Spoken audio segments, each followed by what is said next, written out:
In this video, we'll take a look at using the Medicine Verification app. To open the Medicine Verification app, you can search from your home screen or alternatively choose a pinned app which you may have.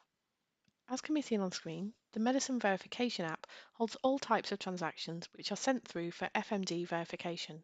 Transactions can also be made via this app. On screen, you can see the different types of transactions which can be made via the Medicine Verifications app. These include verifying, which allows users to perform a check on the national database to confirm the veracity of an item prior to it being dispensed. The dispenses option can be used by our clients who do not currently have purchase ordering within Compucare, but would still like to perform their FMD verification from Compucare itself. Dispenses can also be performed from purchase ordering upon creating a receipt. Destroy is similar to a dispense, however this will mark an item to be disposed of rather than being dispensed. Samples should only be used for the purpose of drug trials, and the final three options are undo destroy, undo dispense, and undo sample. These can be used up to 10 days after your original destroy, dispense, or sample transaction and will revert what had previously been sent through. Looking back now at the Medicine Verifications app, you can see on the left-hand side we have a filters pane. This can be used to filter down the transactions you can view in the grid, so you're only able to view those transactions which are needed. By selecting an item on the grid, you can view in the reading pane further information about the transaction. Let's take a look at creating a verified transaction from the Medicine Verifications app. To do this, I'll go to New Batch along the top, select the option for Verify, which will take us through to the Batch Verify screen.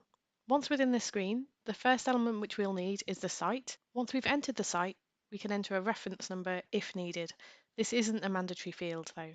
Once you've entered your site and reference number, you can move down to the section which currently says No Lines.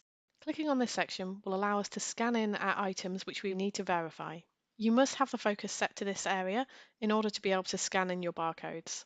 Once you've scanned your item, it will appear on screen and you will hopefully see a green banner show along the top which advises that your scan has been successful. However, you may receive a red banner which indicates a problem.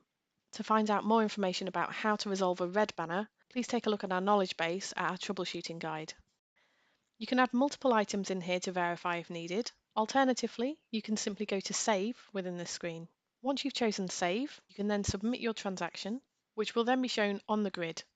As you can see on the right-hand side in the reading pane, we now have some further information. You may initially see your transaction showing a submission status of queued.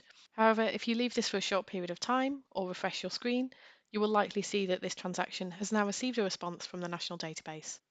Once your expected response has been returned, your verification has been completed. Performing any different types of batches can be done in the same way. So looking back at our batch types, we could perform a verify, dispense, destroy or sample in exactly the same way, depending on which type we want to be using. Undo destroy, undo dispense, and undo samples also show in the same way when you create the batch. Each type of transaction must have the barcode scanned from the item that you are using. For more information on FMD, take a look at our YouTube playlist for FMD, or alternatively access our knowledge base at support.streets-heaver.com and take a look at the FMD section.